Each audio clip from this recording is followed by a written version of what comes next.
একজন খুনিকে খুঁজে পেতে সময় লেগেছিল 15 বছর।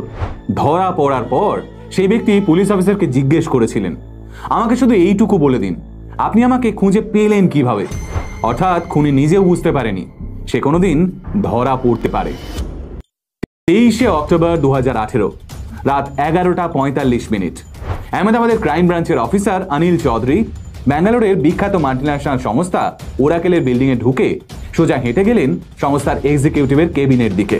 এক্সিকিউটিভ অফিসারের নাম প্রবীণ ভাটেলে। সেই সময় নাইট ডিউটিতে থাকা ওরাকেলের এক্সিকিউটিভ অফিসার প্রবীণ তার টিমের সঙ্গে একটা মিটিং করছিলেন। অনিল চৌধুরী কাঁচের দরজা ঠেলে ঢুকেই প্রবীণের দিকে তাকিয়ে বললেন, হ্যালো মিস্টার তরুণ, কেমন আছেন? প্রবীণও হাত বাড়িয়ে দিলেন পুলিশ অফিসারের দিকে। তারপর বুঝলেন জীবনের সব থেকে বড় ভুলটা তিনি করে ফেলেছেন। 15 বছর ধরে যে ছদ্মবেশে থাকছিলেন, কয়েক সেকেন্ডের গাফিলতিতে তা ধরা পড়ে গেছে। অনিল সঙ্গে সঙ্গে বাইরে অপেক্ষারত বাকি পুলিশ কর্মীদের ডেকে নিলেন। প্রবীণ বুঝে গেছিলেন পালানোর আর কোনো পথ নেই। পুলিশের কাছে ধরা দিলেন এবং স্রেফ একটাই কথা জিজ্ঞেস করলেন, আপনি আমাকে এইটুকু বলে দিন, আমাকে খুঁজে পেলেন কি করে? নমস্কার, আমি সুজয় নীল। আজ আপনাদের এমন একটা রোমহর্ষক খুনের ঘটনা বলবো যা শোনার পর আপনিও চমকে উঠতে বাধ্য। খুন যখন হয়েছিল তখন স্মার্টফোন নামক বস্তুটি বাজারে ছিল না, আর খুনি যখন ধরা পড়লো তখন স্মার্টফোনে বাজার ছেয়ে গেছে।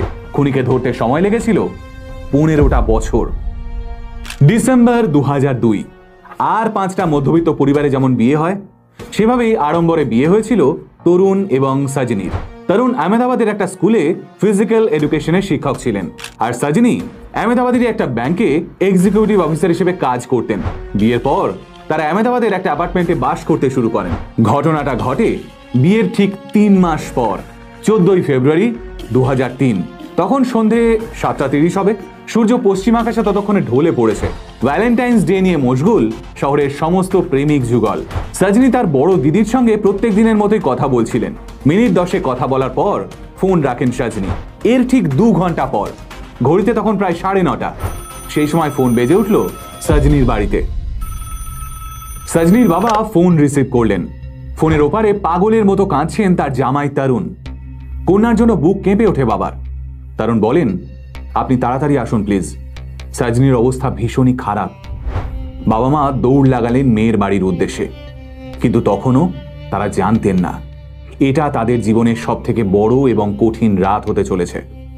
তাদের প্রিয় মেয়ে সজনী ততক্ষণে ইহলোকের ভবলীলা সাঙ্গ করে পরলোকের উদ্দেশ্যে যাত্রা করেছে।